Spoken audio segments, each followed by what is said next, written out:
Boa noite, amados do Senhor. Boa noite, tudo bem? Estamos aqui para gravar mais um capítulo do nosso Salmos de Romagem, ou o Cântico dos Degraus, como você deseja falar. Apenas rapidamente passando, uma coleção de 15 salmos que eram cantadas, entoadas, enquanto os judeus, o povo do Senhor, ia de suas casas às festas anuais. Algumas famílias mais abastadas iam nas 3 festas grandes do ano, outras famílias menos abastadas iam numa só, mas todos os judeus eram obrigados a uma vez por ano, ao menos, ir até o templo de Jerusalém, adorar a Deus lá. E essa coleção de 15 salmos eram salmos que eram cantados, entoados durante as viagens, e por isso que é chamado de salmos de romagem. É por isso que são chamados de salmos da peregrinação, porque eles peregrinavam com suas caravanas, peregrinavam com suas famílias para adorar a Deus, oferecer sacrifícios ao Senhor no templo. Então, dito isso, eu queria fazer a leitura do Salmo 124 contigo. Se você quiser, pode abrir a palavra do Senhor aí, e diz assim: se não for o Senhor que esteve ao nosso lado, ora diga Israel. Se não for o Senhor que esteve ao nosso lado, quando os homens se levantaram contra nós, eles então teriam engolido vivos quando a sua ira se acendeu contra nós. Então as águas teriam transbordado sobre nós e a corrente teria passado sobre a nossa alma. Então as águas altivas teriam passado sobre a nossa alma. Bendito seja o Senhor que não nos deu por presa aos seus dentes. A nossa alma escapou como um pássaro do laço dos passarinheiros. O laço quebrou e nós escapamos. O nosso socorro está no nome do Senhor, que fez céus e a terra.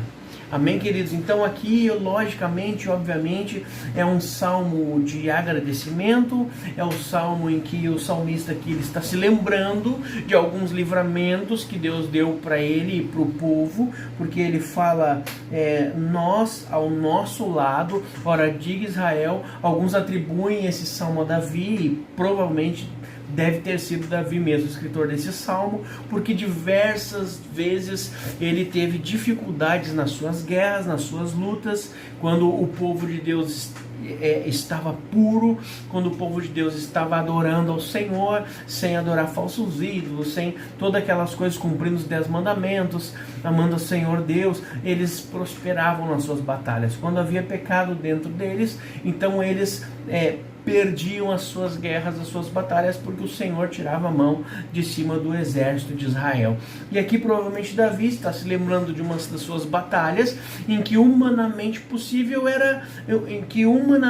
era impossível ter vencido. Provavelmente cercado por inimigos, provavelmente em menos número, em terreno com desvantagem, talvez várias outras desvantagens, pessoas feridas, abatidas já, e aqui ele está se lembrando e dizendo, ora Israel, se não fosse o Senhor. E acho interessante, queridos, que ele fala 2 vezes isso. Se não for o Senhor que esteve ao nosso lado, Israel, se não fora o Senhor que esteve ao nosso lado, quando os homens se levantaram contra nós. Então aqui ele está falando e atribuindo toda a honra, toda a glória daquela batalha, daquelas batalhas, porque ele está lembrando várias batalhas, várias vezes que ele se encontrou em dificuldade, e ele ele atribuiu a sua vitória, o seu sucesso ao Senhor. Sabe, queridos, que a gente tem aqui depois ele falando sobre a torrente das águas, as águas teriam transbordado sobre eles, as correntes teriam atravessado eles até a alma.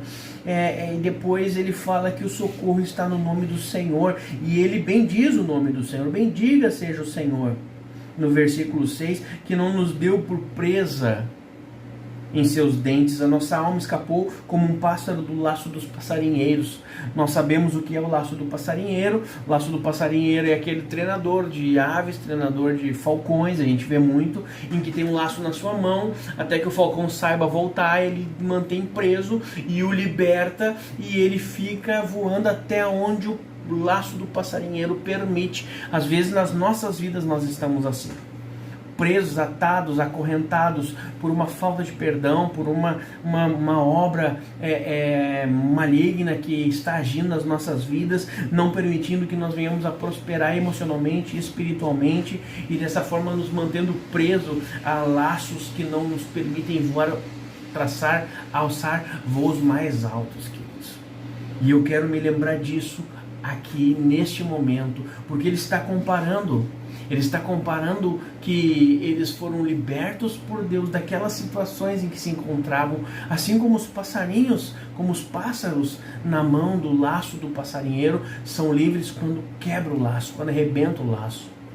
Ele está falando nitidamente aqui de situações em que ele esteve em desvantagem, situações em que ele não deveria estar mais vivo, situações em que, sem a ajuda do Senhor, ele não estivesse talvez escrevendo esse salmo. E eu queria meditar um pouquinho contigo sobre isso, nesse resto de minutos que nos restam, que nos sobram. Vamos colocar a mão na nossa consciência, vamos olhar para o nosso passado e vamos acabar imaginando e pensando que, se não fosse por Deus, como estaríamos hoje?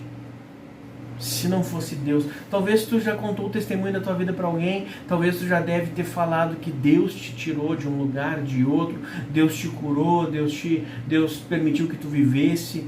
E nós temos, se abrirmos aqui nos comentários, até agradeço quem quiser participar depois comentando, nós teríamos testemunhos imensos de livramentos de Deus. Mas assim como o salmista Davi, todos nós podemos dizer: se não fosse o Senhor, o que teria sido de mim? Se não fosse o Senhor, eu teria sido atropelado. Se não fosse o Senhor, eu teria morrido de um câncer, de um HIV. Se não fosse o Senhor, eu poderia ter morrido de N motivos que você pode estar pensando agora. Se não fosse o Senhor, eu poderia ter morrido naquele assalto, naquele acidente de carro. Se não fosse o Senhor, meu carro poderia ter capotado. Se não fosse o Senhor. E por isso que nós dedicamos a nossa vida a esse Deus. Esse Deus maravilhoso, queridos, que nos livra dia e noite do laço do passarinheiro, que nos livra dia e noite para que as correntes das águas não atravessem a nossa alma. Corrente das águas, às vezes, profundidades, afogamento, nós podemos estar afogados nos nossos problemas, afogados nas nossas dificuldades. E por isso eu estou essa noite aqui, para te lembrar que o povo de Israel entoava esse salmo agradecendo a Deus, como quem dissesse: Senhor, se não fosse por ti, nós não estaríamos podendo ir te adorar no templo. Nós brasileiros, principalmente, que temos aí o livre culto, podemos dizer isso: Senhor, se não fosse tu, eu não poderia te adorar no templo, livremente, conforme eu posso. E ainda existem pessoas que não querem ir à igreja. Ainda existem pessoas que acham que não precisam adorar a Deus. Ainda existem pessoas que não entendem, queridos, que se estão vivas hoje, respirando hoje, é pela permissão e pela ajuda do Senhor. Por isso, queridos, em nome de Jesus Cristo, vamos olhar um pouquinho para dentro de nós e vamos começar a reconhecer aquilo que Deus fez em nossas vidas, como Ele tem mudado as nossas vidas, de que forma Ele tem nos transformado. Pense na tua família. Eu nem sei se eu seria um pai de família hoje se Deus não tivesse intervido na minha vida. Eu não sei se eu seria um pai de família. Eu não sei nem que tipo de pai de família eu seria. Eu não sei que tipo de marido eu seria. Eu não sei que tipo de homem eu seria se Deus não tivesse intervido na minha vida, queridos. Porque assim como você, eu cometi muitos erros. Cometi sim, bastante erros, mas Deus foi capaz de me resgatar. Deus foi capaz de purificar, mudar meu coração, mudar minha mente e me transformar no homem que sou hoje. Se sou hoje talvez eu nem pastor fosse, amados, se não fosse Deus ter me resgatado da onde Ele me resgatou. Por isso, queridos, em nome de Jesus Cristo, eu peço que você ponha a mão na consciência, como o povo de Israel fazia. Quando ia adorar a Deus, salmodiava e cantava. Leia e reflita sobre o Salmo 124. Este salmo, o 5º salmo dessa nossa série de 15. O 5º, já chegamos a 1/3 de nossos estudos. Amanhã nós vamos falar sobre o Salmo 125. Mas hoje leia e releia o Salmo 124. e busque um pouco de entendimento sobre ele e veja como aquele povo, como o salmista aqui estava grato a Deus por aquilo que Deus estava fazendo na vida dele. E talvez nós possamos aprender por isso, porque um dos grandes segredos, queridos, de termos a benevolência do Senhor é a gratidão em nosso coração. A gratidão pelo que tem feito, a gratidão pelo que Ele tem nos livrado e tudo aquilo que Ele tem nos dado. Por isso, amados, em nome de Jesus Cristo, eu oro profundamente, queridos, e creio que Ele vai tocar a tua vida e Ele vai te fazer refletir sobre isso. Leia o Salmo 124, em nome de Jesus. Amém, queridos? Então, Deus abençoe a tua casa, Deus abençoe a tua família neste momento. Amém e amém.